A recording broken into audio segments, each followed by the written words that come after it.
আচ্ছা ভাই, ফট করে মাছের দাম কেলে কমে গেল? হ্যাঁ,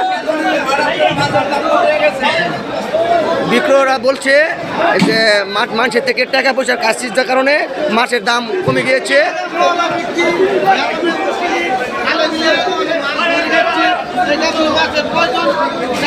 মাছের দাম কমে গিয়েছে ঢাকা আকুয়া বাইপাস।